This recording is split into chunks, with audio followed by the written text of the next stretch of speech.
नमस्कार साथियों, good morning, सुप्रभात। मैं कन्हैया कुमार एक बार फिर से आप सभी का स्वागत करता हूं। डेली करंट अफेयर के सेशन में हमारे यूट्यूब चैनल BHU एकेडमी के ऑनलाइन लर्निंग प्लेटफॉर्म पे। गाइज, आज है 29 जुलाई 2021 और 29 जुलाई 2021 को जितने भी इंपॉर्टेंट करंट अफेयर के क्वेश्चन बनते हैं उनमें से 10 सेलेक्टेड क्वेश्चन को इस वीडियो में डिस्कस किया गया है। ये सेशन 1 जुलाई 2021 से BHU एकेडमी पे शुरू किया गया है और इस कड़ी में इसके पीछे 28 वीडियो पोस्ट किए जा चुके हैं। अगर आप लोगों ने वो वीडियो नहीं देखा है तो प्लीज़ गाइस जा करके वो वीडियो एक बार ज़रूर देखिएगा। देखिए, इस सेशन में नेशनल और इंटरनेशनल स्तर के करंट अफेयर के क्वेश्चन को डिस्कस किया जाता है और उस करंट अफेयर को समझने के लिए इस करंट अफेयर से जितने भी जीके जीएस बनते हैं इसको डिस्कस किया जाता है और उस करंट अफेयर का विश्लेषण भी किया जाता है। किसी भी यूनिवर्सिटी में एडमिशन से पहले, जैसे Banaras Hindu university, AU, Allahabad university, CU CET जो सेंट्रल यूनिवर्सिटीज़ के एग्ज़ाम लेते हैं, साथ ही साथ जितने भी 10+2 लेवल के कंपटीशन के एग्ज़ाम हैं उसके दृष्टिकोण से ये सेशन काफ़ी इम्पोर्टेंट है। देखिए, 2021 में हालांकि CU CET के तहत जो एंट्रेंस एग्ज़ाम होने वाले थे वो नहीं होंगे, उसको पोस्टपोन कर दिया गया है। तो इस सेशन में 10 इंपॉर्टेंट करंट अफेयर के क्वेश्चन को डिस्कस किया जाता है। तो गाइज प्लीज़ इस सेशन के साथ अंत तक बने रहिएगा। चलिए सेशन को शुरू करते हैं। गाइज, अगर आप हमारे चैनल पर नए हैं तो प्लीज़ पहले हमारे चैनल को सब्सक्राइब कर लीजिए। देखिए, हमारा चैनल है BHU एकेडमी। चलिए देखिए, पहला प्रश्न है, हेपेटाइटिस विश्व हेपेटाइटिस दिवस वर्ल्ड हेपेटाइटिस डे कब मनाया गया है? ऑप्शन है 27 जुलाई, 28 जुलाई, 29 जुलाई अथवा 30 जुलाई। तो इसका सही जवाब है ऑप्शन बी, 28 जुलाई। 28 जुलाई को मनाया गया है वर्ल्ड हेपेटाइटिस डे, विश्व हेपेटाइटिस दिवस के रूप में। अब ये जो डे मनाया गया है, तो देखिए, विश्व स्वास्थ्य संगठन के द्वारा प्रत्येक साल हर वर्ष 28 जुलाई को मनाया जाता है विश्व हेपेटाइटिस दिवस के रूप में। और ये डे जो है, इस दिन हेपेटाइटिस के बारे में जागरूकता फैलाने के लिए कि ये जो हेपेटाइटिस बीमारी है इससे किस तरह की नुकसान होती है, इसके लक्षण क्या है, किस तरह से बचा जा सकता है, इसके बारे में बताने के लिए 28 जुलाई को यह डे विश्व हेपेटाइटिस डे मनाया जाता है। 28 जुलाई को देखिए हुआ क्या था, नोबेल पुरस्कार विजेता हैं, वैज्ञानिक हैं ये बारूक ब्लमवर्ग, इनका नाम है बारूक ब्लमवर्ग और इन्हीं का जन्म है 28 जुलाई को। इन्हीं के जन्मदिन पर मनाया जाता है 28 जुलाई को विश्व हेपेटाइटिस दिवस। क्यों मनाया जाता है? तो इन्होंने ही हेपेटाइटिस के लिए, हेपेटाइटिस बी के लिए टीके की खोज की थी। देखिए, नैदानिक परीक्षण की खोज की थी, टीका की खोज की थी इन्होंने। तो इसी की वजह से इनके जन्मदिन पर मनाया जाता है 28 जुलाई को विश्व हेपेटाइटिस दिवस के रूप में। अब देखिए, हेपेटाइटिस जो है इसके 5 वायरस है, 5 स्ट्रेन है, A B C D और E। तो ये जो वैज्ञानिक हैं बारूक ब्लमवर्ग, इन्होंने हेपेटाइटिस बी के लिए टीका खोजा था। आज वर्तमान में सभी के लिए टीका खोजे जा चुके हैं। तो इन्होंने सबसे पहले हेपेटाइटिस बी के लिए टीका खोजा था, तो इन्हीं के जन्मदिन पर 28 जुलाई को मनाया जाता है विश्व हेपेटाइटिस दिवस के रूप में।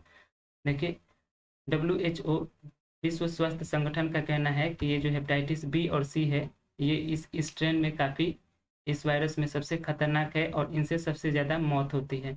इसका मानना है WHO के अनुसार कि प्रत्येक साल लगभग 1.3 बिलियन लोग जो हैं जान गंवा देते हैं, उनकी मौत हो जाती है इस हेपेटाइटिस बी और सी के कारण। चलिए आगे बढ़ते हैं।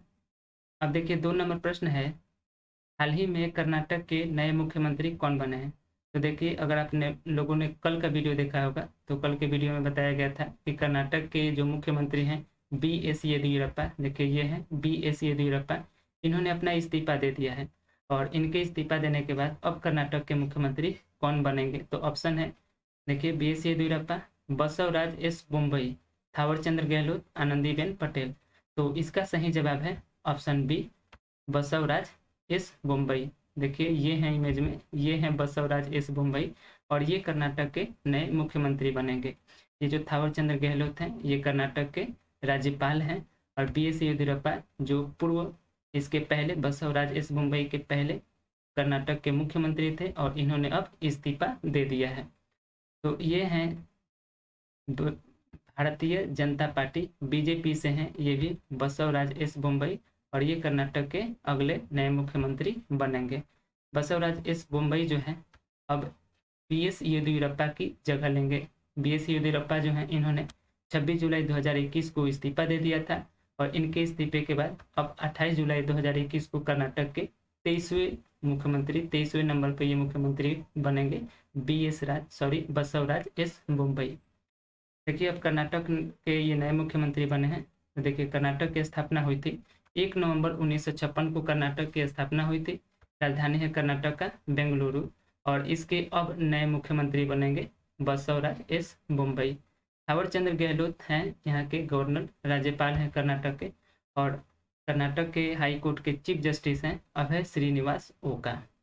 देखिए फूल, राष्ट्रीय फूल है कमल, कर्नाटक का राष्ट्रीय फूल है कमल, राष्ट्रीय पशु है हाथी, और राष्ट्रीय पक्षी है नीलकंठ, और राष्ट्रीय वृक्ष है चंदन का वृक्ष। ये चंदन का वृक्ष जो है कर्नाटक का राजकीय वृक्ष है। लोकसभा सीट की संख्या है 28, राज्यसभा सीट की संख्या है 12, और विधानसभा सीट की संख्या है कर्नाटक में 224। देखिए अब नेशनल पार्क की बात की जाए तो देखिए बांदीपुर वन्यजीव अभ्यारण्य ये कर्नाटक में है, मुदुमलाई वन्यजीव राष्ट्रीय उद्यान ये भी कर्नाटक में है, नागरहोल राष्ट्रीय उद्यान ये भी कर्नाटक में है। तो ये तीनों इंपॉर्टेंट राष्ट्रीय उद्यान जो है ये सभी कर्नाटक में स्थित हैं। झील की बात की जाए तो देखिए उलसूर झील, पंपा सरोवर झील, ये दोनों इंपॉर्टेंट झील है, जिसमें ये पंपा सरोवर मोस्ट इंपॉर्टेंट, ये कर्नाटक में स्थित है। चलिए आगे बढ़ते हैं। अब देखिए तीसरा नंबर प्रश्न है, हाल ही में नासा ने यूरोपा क्लिपर मिशन 2024 के संचालन के लिए किस अंतरिक्ष एजेंसी के साथ संगठन किया है? तो ये जो नासा है, अमेरिका की स्पेस एजेंसी, इसने यूरोपा क्लिपर मिशन 2024 के लिए किस एजेंसी के साथ समझौता किया है, किसके साथ मिलकर काम करेगी? ऑप्शन है DRDO, BDL, BAL, space x. तो इसका सही जवाब है ऑप्शन डी, स्पेस एक्स। इस स्पेस एक्स के साथ मिलकर के सह संबंध में नासा कंपनी जो है, अंतरिक्ष एजेंसी अमेरिका की, ये यूरोपा क्लिपर मिशन 2024 के लिए काम करेगी। अब देखिए ये जो मिशन है, तो देखिए ये मिशन क्या है। देखिए the US space agency NASA has selected California based SpaceX to provide launch services for earth first mission to conduct detail investigations of Jupiter's moon Europa. तो जो जुपिटर ग्रह है, इसका मून है यूरोपा, अर्थात जो जुपिटर ग्रह है इसका एक उपग्रह है यूरोपा, और इसी यूरोपा उपग्रह के बारे में पूरी तरह से डिटेल इसका पता करने के लिए, इसका इन्वेस्टिगेशन करने के लिए ये अर्थ फर्स्ट मिशन जो है शुरू करने वाला है नासा। और किसके साथ शुरू करने वाला है? तो स्पेस एक्स के साथ मिल करके इसको शुरू करेगा। 2024 में उसको लॉन्च किया जाएगा, ताकि वो जा करके जो जुपिटर का मून है, जुपिटर का उपग्रह है यूरोपा, इसके बारे में वो पता लगा सके, इसका इन्वेस्टिगेशन कर सके। अब ये जो शुरू किया गया है, तो इन्वेस्टिगेशन में क्या होगा कि जो ये यूरोपा है, इस पर पता लगाया जाएगा जो हमारे सौर मंडल के 5वें बृहस्पति ग्रह का चौथा सबसे बड़ा उपग्रह है। और ये जो मिशन है यूरोपा क्लिपर मिशन, जिसको 2024 में शुरू किया जाएगा स्पेस एक्स और नासा के द्वारा मिल करके, तो ये जो यूरोपा उपग्रह है, बृहस्पति ग्रह का उपग्रह है, इसके बारे में अध्ययन के लिए फ्लोरिडा में स्थित है नासा का किनली स्पेस सेंटर। इसी स्पेस सेंटर से रॉकेट भेजा जाएगा जो ये यूरोपा है इसके बारे में इन्वेस्टिगेशन करेगा, इसके बारे में पता लगाएगा। और क्या पता लगाएगा? तो जो यूरोपा उपग्रह है उसके बारे में परीक्षण करेगा और ये पता लगाएगा कि वहाँ जीवन की संभावना है या नहीं। तो नासा के द्वारा ये जो मिशन है इसको लॉन्च किया जाएगा 2024 में। रॉकेट भेजे जाएंगे जो बृहस्पति ग्रह का उपग्रह है यूरोपा, उसके बारे में पता लगाने के लिए, उसके बारे में इन्वेस्टिगेट करने के लिए कि वहाँ पर जीवन संभव है कि नहीं है, जल की संभावना, वायु की संभावना, इसके बारे में रिसर्च करने के लिए पता लगाया जाएगा। अब देखिए नासा की बात आ गई, तो देखिए नासा का फुल फॉर्म होता है national aeronautics and space administration, अर्थात राष्ट्रीय वैमानिकी और अंतरिक्ष प्रबंधन। यह अमेरिका की स्पेस एजेंसी है, आप सभी जानते हैं, और इसका मुख्यालय है अमेरिका की राजधानी वाशिंगटन DC में। स्थापना हुई थी इसको 29 जुलाई 1958 को, और वर्तमान समय पे इसके अध्यक्ष हैं नील बेंसल। इसका मोटो है for the benefit of all, और ये देखिए सनराइज मिशन काफ़ी इंपॉर्टेंट है, ये नासा का सूर्य मिशन है। अपोलो प्रोग्राम, ये भी काफ़ी इंपॉर्टेंट है एग्जाम पॉइंट ऑफ व्यू से। और ये अपोलो प्रोग्राम ही नासा का प्रोग्राम है जिसके तहत मनुष्य पहली बार चंद्रमा पर पहुंचा था। तो ये नासा के बारे में इंपॉर्टेंट सूचना है, इंफॉर्मेशन है। चलिए आगे बढ़ते हैं। अब देखिए चौथा नंबर प्रश्न है, हाल ही में शुरू किया गया सैन्य युद्ध अभ्यास एक्सरसाइज इंद्र 2021 का संबंध किस देश से है? तो देखिए सबसे पहले तो ये जो एक्सरसाइज इंद्र 2021 है, ये क्या है? तो एक सैन्य युद्ध अभ्यास है, एक युद्ध अभ्यास है। और इसका संबंध किस देश से है, अर्थात ये जो युद्ध अभ्यास है किन देशों के बीच में हो रहा है? ऑप्शन है भारत, रूस, उपयुक्त दोनों, इनमें से कोई नहीं। तो इसका सही जवाब है ऑप्शन सी, उपयुक्त दोनों। अर्थात भारत में और रूस में, इन दोनों ने मिल करके ये एक्सरसाइज इंद्र 2021 शुरू किया है। देखिए एक्सरसाइज इंद्र भारत रूस संयुक्त सैन्य अभ्यास है और इसका इस बार जो है 2021 में 12वां संस्करण हो रहा है, जो कब से कब तक चलेगा? तो 1 अगस्त से लेकर 13 अगस्त 2021 तक इसका संचालन किया जाएगा। कहाँ किया जाएगा? तो रूस के वोल्गोग्राड में इस युद्धाभ्यास को संचालित किया जाएगा एक्सरसाइज इंद्र का। देखिए इस एक्सरसाइज में, इस युद्ध अभ्यास में दोनों देश के लगभग 250 कर्मी जो हैं अभ्यास में हिस्सा लेंगे, शामिल होंगे।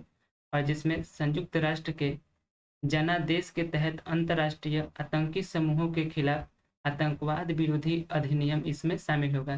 तो ये जो युद्धाभ्यास किया जाएगा, लगभग 250 कर्मी दोनों देश के शामिल होंगे।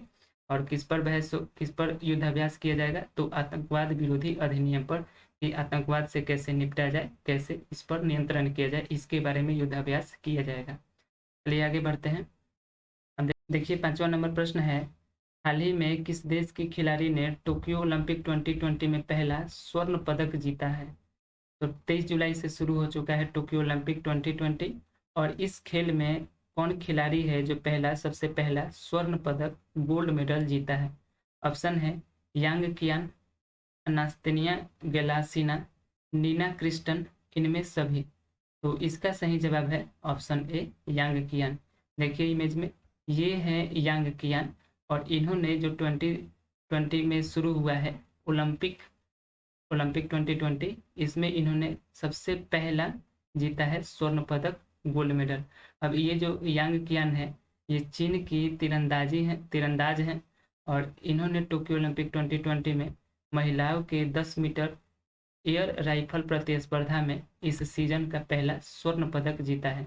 ये जो टोक्यो ओलंपिक 2020 खेल है, ये 23 जुलाई से शुरू हुआ और इसमें जापान के टोक्यो में टोक्यो ओलंपिक 2020 का आयोजन हो रहा है। और इसमें देखिए 24 जुलाई को, 23 जुलाई को ये खेल शुरू हुआ और इसमें 24 जुलाई को इन्होंने अस्क शूटिंग रेंज में ये मेडल, गोल्ड मेडल अपने नाम किया है। अब देखिए इन्होंने अपने नाम किया है, तो रूस की हैं अनास्तेनिया गैलासिना, इन्होंने इसी में रजत पदक, सिल्वर मेडल जीता है। और स्विट्जरलैंड की हैं नीना क्रिस्टन, इन्होंने इसमें कांस्य पदक जीता है, ब्रोंज मेडल जीता है। तो चीन में सबसे पहले गोल्ड मेडल और रूस में सबसे पहले सिल्वर मेडल और स्विट्जरलैंड में सबसे पहले कांस्य मेडल गया है। चलिए आगे बढ़ते हैं। अब देखिए 6 नंबर प्रश्न है, हाल ही में अंतर्राष्ट्रीय मुद्रा कोष IMF ने भारत के वित्त वर्ष फाइनेंशियल ईयर 2021-22 के लिए GDP ग्रोथ रेट कितने प्रतिशत रहने का अनुमान लगाया है? तो ये है इंटरनेशनल मॉनेटरी फंड और इसने भारत के फाइनेंशियल ईयर 2021-22 के लिए GDP ग्रोथ रेट कितने प्रतिशत रहने का इसने अनुमान लगाया है, कल्पना की है। ऑप्शन है 9%, 7.3%, 8.9%, 9.5%। तो इसका सही जवाब है 9.5%, ऑप्शन डी। जो इंटरनेशनल मॉनेटरी फंड है, इसने यह अनुमान लगाया है, ये कल्पना करी है कि फाइनेंशियल ईयर 2022 के लिए भारत की GDP ग्रोथ जो है वो लगभग 9.5% के पास रहने वाली है। देखिए the international monetary fund IMF has sharply cut India's economic growth projection from 12.5% to 9.5% for the financial year 2021-22. The downward revision in the GDP growth rate is due to lack of access, the vaccines, and the possibility of the renewed waves of coronavirus. तो जो international monetary fund है, IMF है, इसने 2021-22 के लिए, भारत के वित्तीय वर्ष 2021-22 के लिए पहले ये लगाया था कि 12.5% रहेगी, लेकिन अब इसने एक अपडेट किया है और कहा है कि 9.5% रहने वाली है। और इसने ये भी कहा है कि जो तीसरी लहर की बात चल रही है कोरोना वायरस के, तो उसकी वजह से इसके ये जो GDP ग्रोथ रेट है इसमें गिरावट दर्ज होगी, ऐसा इंटरनेशनल मॉनेटरी फंड का कहना है। देखिए, और इस मॉनेटरी फंड ने, IMF ने 2023 के लिए भी अनुमान लगाया है कि फाइनेंशियल ईयर 2023 में जो भारत की GDP ग्रोथ रेट रहने वाली है वो लगभग 8.5% के पास रहने वाली है। देखिए, IMF की बात आ गई तो IMF का फुल फॉर्म है इंटरनेशनल मॉनेटरी फंड, अंतर्राष्ट्रीय मुद्रा कोष। हेडक्वार्टर है इसका मुख्यालय अमेरिका की राजधानी वाशिंगटन DC में, और वर्तमान समय पे इसके MD और चेयरमैन है क्रिस्टालिना जॉर्जीवा सॉरी, और इसके इकोनॉमिक चीफ हैं गीता गोपीनाथ। चलिए आगे बढ़ते हैं। अब देखिए 7वां नंबर प्रश्न है, उसी से रिलेटेड प्रश्न है कि ये जो केयर रेटिंग एजेंसी है इसने भी भारत के फाइनेंशियल ईयर 2021-22 के लिए GDP ग्रोथ रेट कितने प्रतिशत रहने का अनुमान लगाया है। बिल्कुल उसी की तरह IMF ने भी अनुमान लगाया, और ये केयर रेटिंग एजेंसी है, इसने भी भारत के फाइनेंशियल ईयर 2021-22 के लिए GDP ग्रोथ रेट का अनुमान लगाया है। देखिए 8.8 से 9%, 10 से 11%, 7.3 से 8%, 9 से 10%। तो इसका सही जवाब है ऑप्शन ए, 8.8 से 9%। जो केयर रेटिंग है इसने भारत के फाइनेंशियल ईयर 2021-22 के लिए GDP ग्रोथ रेट 8.8 से 9% रहने का इसने अनुमान लगाया है। देखिए, केयर रेटिंग एजेंसी ने विश्व स्तर पर फैली महामारी कोरोना वायरस को ध्यान में रखते हुए भारत के GDP ग्रोथ रेट का अनुमान लगाया है। इसके अनुसार भारत का वित्त वर्ष 2021-22 में GDP ग्रोथ रेट 8.8 से 9% रहने का अनुमान इसने लगाया है। तो इसने भी लगभग उतना ही लगाया है जितना IMF ने लगाया है। इसने लगाया 8.8 से 9%, और IMF ने लगाया है 9.5% के आसपास। पहले इसने लगाया था कि 12.5% रहने वाला है, लेकिन अब इसने जो तीसरी लहर आने वाली है उसको ध्यान में रख करके, साथ ही साथ जो भारत का वैक्सीन तक पहुँच है उसको ध्यान में रख करके ये अपडेट किया है कि 9.5% रहने वाली है।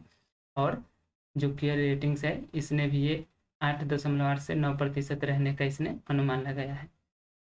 चलिए आगे बढ़ते हैं।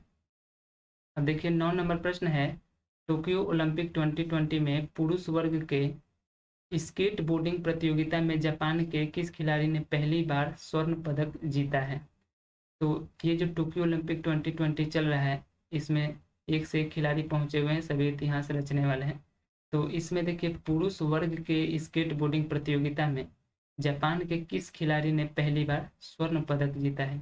तो स्केट बोर्डिंग में और पुरुष वर्ग में जापान में ये पहला स्वर्ण पदक इस बार जीता गया है टोक्यो ओलंपिक 2020 में। ऑप्शन है यूटो होरीगोम, केल्विन होपलर, जैगन ईटन, उपयुक्त सभी। तो इसका सही जवाब है ऑप्शन ए, यूटो होरीगोम। देखिए इमेज में ये हैं यूटो होरीगोम, ये जापान के स्केट बोर्डिंग के खिलाड़ी हैं, और इन्होंने पुरुष वर्ग में, देखिए ये ध्यान रखिएगा कि पुरुष वर्ग के स्केट बोर्डिंग प्रतियोगिता में जापान में पहली बार किसी ने गोल्ड मेडल जीता है, और उनका नाम है यूटो होरीगोम।